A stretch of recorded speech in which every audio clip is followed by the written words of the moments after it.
აბა თუ მიხვდებით ეს არის დალი. ეს დალი. გიორგი ერის ცეკვა.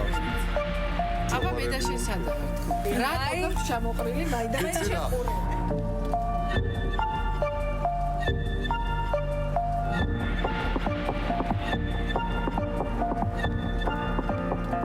პირველი კადრი, რაც ალბათ ბავშვობიდან ყველაზე ნათლად და ჰერადად მახსენდება, არის, როდესაც მამაჩემმა თავის მანქანაში ჩადო კარავი, ეს მთელი ატრიბუტიკა, რაც საჭირო იყო, მოკლედ, ჩაგვყარა ჩვენს, ანუ მე და ჩემი ძმები და წაგვიყვანა ზღვის პირას და იქ კარავში ცხოვრობდით ერთი თვე. აი ესე ვხედავ ამ მომენტს, ამ ემოციას. ბავშვობიდან მიყვარდა ეს ჯადოსნური სამყარო. თამაშებიც მსგავსი მქონდა, ხან გადაცემობანას ვთამაშობდით, ხან რაღაცა აი სულ ყველაფერი თითქოს კამერის წინ ხდებოდა. ბავშვობიდან ზღვა, წყალი, მზე, სხვა რამეა ჩემთვის. იტალიური ეზო 3 წლის ვიყავი და როგორც მეზობლები მიყვებიან, დილით ვიღვიძებდი ხოლმე, ესე ტოროლასავით ვიყავი და თურმე მთელ ეზოს ვაღვიძებდი ჩემი სიმღერით. ჩემი პირველი მეხსიერებაც იქიდან მოდის, როდესაც ჩემმა ბიძიამ ჩამოიტანა ნაძვისხე, რომელიც გაგიკვირდება და იმ პერიოდში ესეთი ნოუ-ჰაუ იყო, ტრიალებდა და შუქები ინთებოდა და ქრებოდა და აი ეს პირველი აღფრთოვანება და პირველი მეხსიერება იქიდან წამოვიდა. ბავშვობა რომ მოხსენებდა, ყველაზე ძალიან ესე სენტიმენტები მაქვს იმ დროის მიმართ, როდესაც მთელი ოჯახი მანქანით მოგზაურობდით საქართველოს სხვადასხვა რეგიონებში. გავიმგზავრეთ დასავლეთ საქართველოსკენ, კერძოდ აფხაზეთისკენ და იქ მოვიარეთ ყველაფერი. სულ მახსენდება და ხანდახან სიზმარშიც მესიზმრება რიწის ტბა. პრაქტიკულად აქ გავიზარდე, ამიტომ გავიზარდე ტელევიზიაში და პირველი ჩემი შთაბეჭდილება ბავშვობის ძალიან კარგად მახსოვს, როდესაც ვნახე ინტერვიუდის ვარსკვლავი ლიამ ნიქაძე, რომელიც მამაჩემმა გამაცნო, რომ ეს არის ლიამ ნიქაძე. ძალიან მინდოდა რომ ყოფილიყავი ბალერინა. ძალიან გამხდარი ვიყავი და ძალიან მაღალი ჩემი წლოვანებისთვის იმ დროს. ამიტომ მეუბნებოდნენ რომ ესეთი მაღალი ბალერინა არ შეიძლება სცენაზე ჩაანგრევს სცენას. რომ ეთყოდნენ წადი იქ, მივდიოდი ცეკვით. ბრუნდებოდი ცეკვით, ვიძინებდი ცეკვით, ვიღვიძებდი ცეკვით, ცეკვა იყო ჩემთვის ყველაფერი. მერე უკვე სამწუხაროდ რაღაცა პრობლემები გამეჩნდა ჯანმრთელობაზე და ჩემი ცხოვრების ერთ-ერთი დიდი ტრაგედია იყო ის, რომ ცეკვაზე დამანებებინეს თავი. ბავშვობის მიზნებიდან შორს ნამდვილად არ წავსულვართ, არც გადამიხვევია. პრაქტიკულად იქ ვარ, სადაც ყოველთვის მინდოდა. დავაბარეთ თეატრალურ ინსტიტუტში, თეატრცოდნეობის ფაკულტეტზე და მინდოდა რომ ყოფილიყავი თეატრთან დაკავშირებული ადამიანი. მაგრამ აი მე რაღაცნაირად ესე მოხდა, რომ თეატრი და ტელევიზია დაკავშირდა. ტელევიზიამ დამიძახა როგორც თეატრის წარმომადგენელს, თეატრცოდნეს და აი ესე შევაკავშირე შემდგომ თეატრი და ჟურნალისტიკა ერთმანეთთან. ჩემ ოთახში, სადაც ვიყავი, სადაც ეს ბიბლიოთეკა ეხლა ის მაინც რო არის იქ იდგა, სადაც უმრავლესობა იყო სამედიცინო წიგნები. ხან გამოიერებ, კარცერი ლუქსის ამბავია, დოჩანაშვილის და გადაფურცნავ. და ამან უკვე ინტერესი გააჩინა.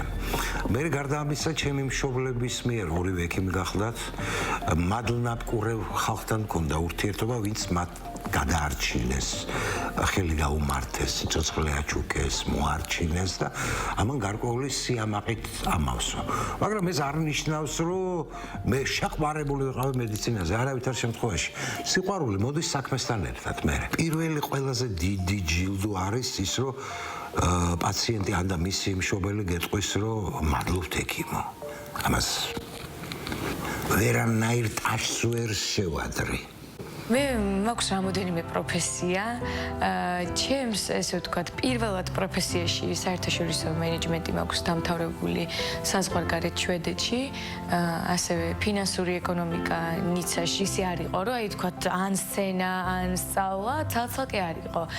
თან სწავლობდი, თან სცენაზე ვიდექი, თან მუშაობდი, სხვათა შორის, შინაგანად მაინც მომღერალი ვარ. ყოველთვის მინდოდა თეატრალურ ინსტიტუტში სწავლა და იმ წელს პირველად ჩამოაყალიბეს ფაკულტეტი კინოჟურნალისტიკა, რამაც აი მართლა ძალიან დამაინტერესა, იმიტომ რომ ეს იყო ორიგინალური ფაკულტეტი იყო თავისთავად, ანუ კინოსაც მოიცავდა, კინომცოდნეობასაც და ჟურნალისტიკასაც. და ამაზე დიდი ხანი არ მიფიქრია. მე ტელევიზიასთან მაკავშირებს მთელი ჩემი ბავშვობა და მთელი ჩემი ცხოვრება.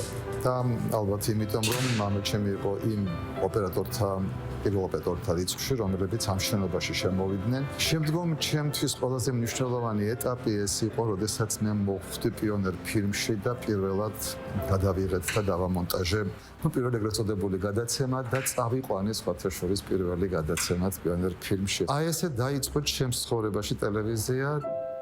ჩემს ცხოვრებაში პირველად იყო მიკროფონი, პირველად იყო სიტყვა. და შემდეგ უკვე ეკრანი. პასუხისმგებლობა იყო უზარმაზარი. თანაც ასეთი ისტორიული არხის საიმიჯო ხმა კიდევ განსაკუთრებულ პასუხისმგებლობას განიჭებს და აი სტუდენტობის პერიოდში მოვხვდი ტელევიზიაში მეორე არხზე, რომელიც იყო იმ დროისთვის ახალშექმნილი და მხოლოდ აი ფეხს იდგავდა. და მეც ვიყავი ერთ-ერთი, ესე ვთქვათ, აი იმ პიონერთაგანი, რომლებმაც შევქმენით ეს არხი. ჯერ რადიოში დავიწყე მუშაობა. 15 წელი კი გავატარე რადიოში, მაგრამ პარალელურად ყოველთვის მუშაობდი ტელევიზიაში, ყოველთვის. მათ შორის ჩვენ საყვარელ პირველ არხზე რასაკვირველია და ნუ დღემდე ერთგული ვარ და ვრჩები ერთგული პირველი არხის, იმიტომ რომ მიყვარს ძალიან. აკეთებდნენ საპოვნელა ესეთ გადაცემას, რომელიც საყვანა მე გამევალა. და არა უშავდა ესე. და აქედან გამომდინარე მე უკვე უფრო დიდი გადაცემის ჩანაფიქრი შეცვლა მოხდა, რომლის ავტორი იყო ნუგზარ ერგემლიძე და ამ პროექტს ერქვა ცოცხალი პოკერი, სადაც მე ვიყავი ჯოკერი ჯონი ჯანაშია. და ეს არის ის სურათი, როდესაც ცოცხალი პოკერი მიმყავდა. და ეს იყო სხვათა შორის პირველი გასართობი გადაცემა აფხაზეთის ომის შემდეგ, რომელიც სახალხო ეთერში გავიდა და ცოტა ღიმილი მაინც გამოიწვია მაყურებელში. ახალი დღე ჩემთვის ახალი გამოწვევაა, პირდაპირ ვიტყვი. ჩემთვის აბსოლუტურად სიახლეა ეს ყველაფერი, რადგან მთელი ჩემი ცხოვრება ვმუშაობდი კამერის უკან. უცხო არ არის ჩემთვის პირდაპირ ეთერი, მაგრამ ეს არის საერთოდ სხვა მიმართულება. როცა მხოლოდ საუბარი გიწევს და არა სიმღერა. ცოტა არ იყოს მეშინია. ეს არის ძალიან დიდი პასუხისმგებლობა. მიხარია, როდესაც აქ მოვდივარ და ამ ხალხთან ერთად მეც შემიძლია რომ რაღაც უთხრა ქართულ მაყურებელს. უნიკალური შესაძლებლობების შენობა და